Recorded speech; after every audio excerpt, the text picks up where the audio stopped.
ನಿನ್ನೆ ಏನೋ ಸ್ವಲ್ಪ ಅವ್ರು ಟೈಟ್ ಮಾಡಿದಾಗ ಅಂತ ಇಲ್ಲಾಂದ್ರೆ ಅವ್ರ ಪಕ್ಷದಲ್ಲಿ ಕರ್ನಾಟಕದಲ್ಲಿ ಹೇಳಿ ಹೆಸರಿದಂಗೆ ಹೋಗುವಂಥ ಸಾಧ್ಯತೆ ಇದ್ದು ಅದನ್ನು ರಿಪೇರಿ ಮಾಡಿದಂಗೆ ಕಾಣ್ತಾ ಇದ್ದಾರೆ.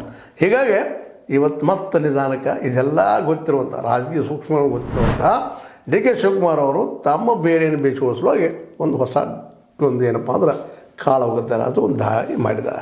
ಚೆಸ್ ಬೋರ್ಡ್ನಲ್ಲೇ ಚೆಕ್ಮೇಟ್ ಮಾಡಿದ್ದಾರೆ ಸಿದ್ದರಾಮಯ್ಯಗೆ.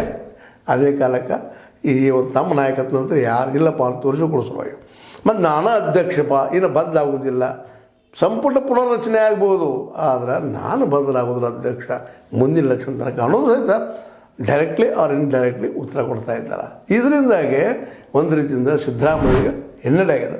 ಮೋಸ್ಟ್ ಪ್ರಾಬಬ್ಲಿ ಅವರು ಬೇರೆ ಜಾನರಿದ್ದಾರೆ ಡಿ ಕೆ ಶಿವಕುಮಾರ್ ಅವರು. ಅವರಂತೆ ಇದು ಹೇಳ್ತಾ ಇರೋದು ನಾವು ಪಾಲಾಕಿ ಹೇಳ್ತೀನಿ ಅಂತ ಹಂಚಿಕೆ ಹಾಕೋತಾ ಇರೋದು. ಅಂದಾಗ ಸಹಜವಾಗಿ ಇವ್ರ ಕಂಟ್ರೋಲ್ದಲ್ಲಿ ಸಿದ್ದರಾಮಯ್ಯರು ಉಳಿತಾರೆ. ಯಾಕಂದ್ರೆ ನಾನು ಉಳಿದ್ರೆ ಸಾಕಿನ 2 ವರ್ಷ ಆಳು ಹೋಗಿಬಿಡ್ತೀನಿ ಅಂತ ಭಾವನೆ ಇರ್ತದೆ. ಮತ್ತು ಅವ್ರಂತ ಅವ್ರ ಮಗ ಅಂತ ಬರೋ ಸ್ಥಿತಿಯೊಳಗೆ ಇಲ್ಲ, ಯತೀಂದ್ರಂತೆ ಅವ್ರು ಬೇಕಾಗಿಲ್ಲ. ಒಬ್ಬ ಮಗರು ಅವರು ಹೋಗಿಬಿಟ್ಟಿದ್ದಾರೆ ಪಾಪ.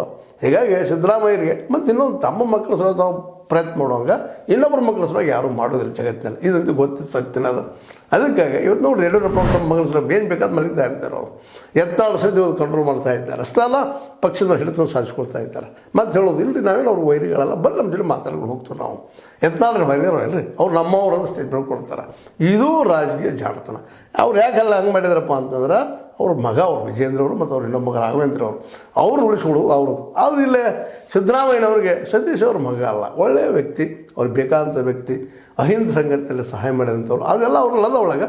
ಬಟ್ ಅವರನ್ನು ಡಿ ಕೆ ಶಿ ಅವ್ರು ಎದುರಿಗೆ ತಂದು ನಿಲ್ಲಿಸುವಷ್ಟು ಪ್ರಾಮಾಣಿಕವಾಗಿ ಅವ್ರು ಎಷ್ಟರ ಮಟ್ಟಿಗೆ ಕೆಲಸ ಮಾಡ್ತಾರೆ ಅನ್ನೋದು ಇನ್ನು ಭವಿಷ್ಯಕ್ಕೆ ಬಿಟ್ಟ ವಿಷಯ.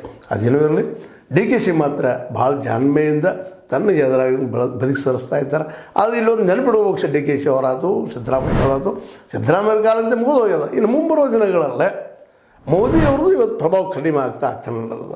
ಹೀಗಾಗಿ ಮೋದಿಯವ್ರನ್ನಂತೆ ಇನ್ನು ಕರ್ನಾಟಕದಲ್ಲಿ ಮುಂದೆ ಮಾಡೋದಿಲ್ಲ. ಹಾಗಾಗಿ ಯಾರು ಇವತ್ತಂತೆ RSS ಸ್ಫೂರ್ತಿ ಮೈಕ್ ಹೊಡೆದು ಎದ್ದು ನಿಂತು ಬಿಟ್ಟದೆ. ಇವತ್ತು ಯಾರಿದ್ರು ಕೇಳಲ್ಲಪ್ಪ, ನಮ್ಮ ಮಾತು ಕೇಳೋಂಥವ್ರು ಮಾತ್ರ BJPಯಲ್ಲಿ ಮುಖ್ಯಮಂತ್ರಿಗಳು ಅಧ್ಯಕ್ಷರು ಮತ್ತೇನೋ ಆಗ್ತಾರೆ. ನಮ್ಮ ಮಾತು ಕೇಳಿದವರು ಮನೆಗೆ ಹೋಗ್ಬೇಕು. BJPಗಿರು ಸಹಿತ ಇದು ಎಚ್ಚರಿಕೆ ಕೊಡ್ತಾ ಇದ್ದಾರೆ.